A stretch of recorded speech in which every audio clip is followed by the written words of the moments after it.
Hey everyone! So it's been less than a week since I posted my last video, and I am overwhelmed with gratitude and emotion for everyone's responses and the fact that here I am less than a week with another video to make about another incredible experience in my life. This one started 52 days ago when I received a beautiful message from a fan on my website. I'm so fortunate I get these a bit, but this one was devastating and so special. It started, "Hi Georgia, I recently turned 18 and I watched your video. I just wanted to tell you that I've been suffering a lot all my life. I'm actually also suffering from depression and anhedonia, social anxiety and stuff like that. And I really am not enjoying life at all. I'm a gay atheist, and I was born in a Muslim family and raised in a country filled with conservative, hateful people. Tomorrow I'm preparing to leave, and in the coming days I'll finally settle down in France.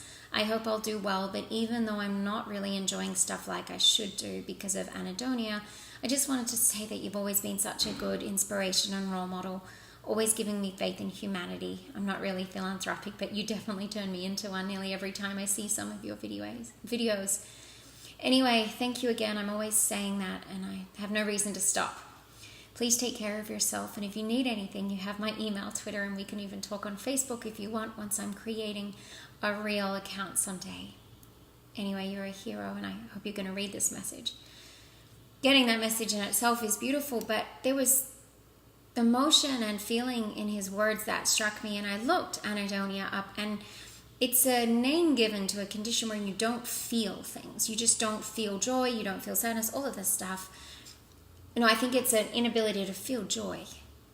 And I was like, well, I'm not a big fan of diagnoses in the first place, but to give a kid, an 18-year-old, that label and have them live up to it is wrong. So being me, I wanted to challenge it. And instead of challenging him, I gave him a different challenge. I challenged him to 50 days of gratitude, because with my study of positive psychology, we know that if you make a journal of 3 things that went well for you every day for a certain extended period of time, you can rewire the neurons in your brain and the neural pathways. So I wanted to see if this could help him.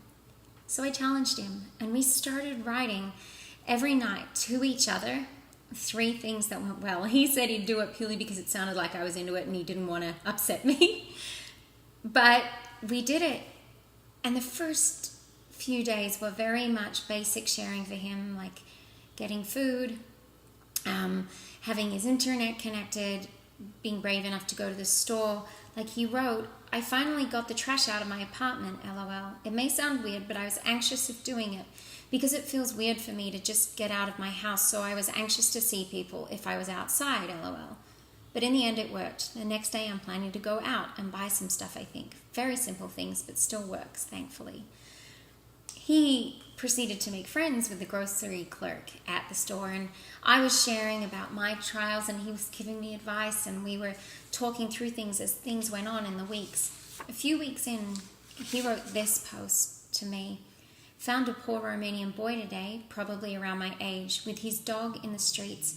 I couldn't resist it when I saw him, so I went back there to talk to him. It's still shocking sometimes to see such young people begging for money. Since I can be really sensitive about that, I gave him €5 and some cents. I think he was cute too, with that accent when speaking in French. His second one was, got to buy cookies again today.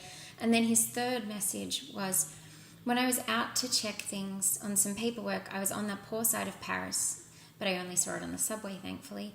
I noticed that there's a lot of poor and homeless people. Something that I remember is that they all seem polite and try to work it out on their own by doing things and selling them.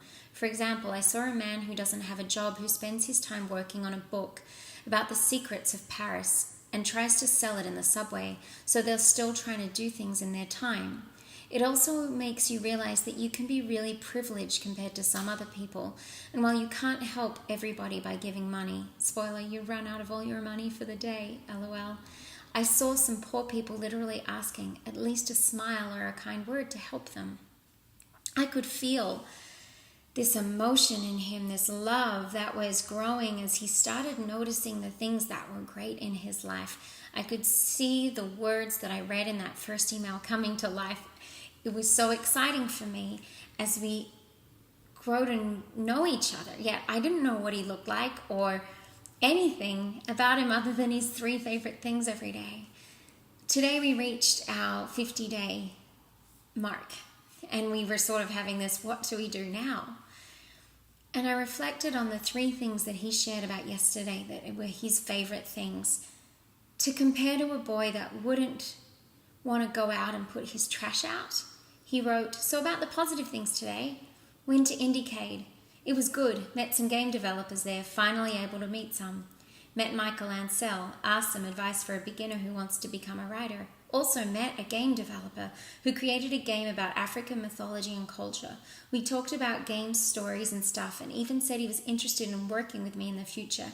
He said he's waiting for my feedback on his game story he wrote himself. That's really good. We even added each other on Facebook. In the past 50 days, my friend has started a Facebook. He's reached out to old people he'd lost contact with. He's pursued crushes he's had. He's talked to his family and seen his family. He's gone to school. He's made friends at school. He's been a leader in projects. He started his writing again. He's drawing. He's drawing just so amazing. It just takes somebody to take 5 minutes to listen, to ask, how are you really? To want to know what went well for you today. Just by asking that of somebody who you can tell is more than just what they tell you. Like maybe they say, I have depression, or maybe they say, I'm not well. It doesn't mean you go, oh, sorry, that sucks, and don't respond. Ask them more.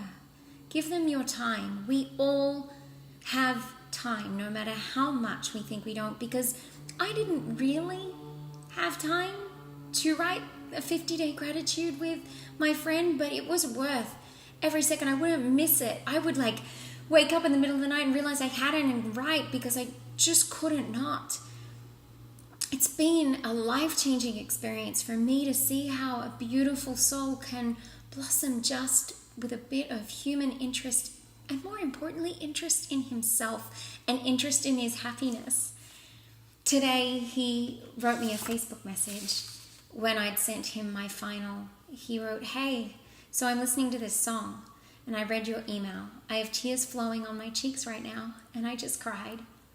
Mostly because I was sad again. And at the moment, but your email reminded me how much I love you and how you always send me some hope. Thank you for that. So, my friend in Paris, I want to share with everybody the 3 best things about our 50-day gratitude challenge. And by the way, the song he was listening to was the one playing.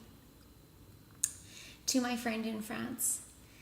So for me today, I'm going to focus on my favorite things from the 50 days. The bond we have formed and the important place you have in my life now.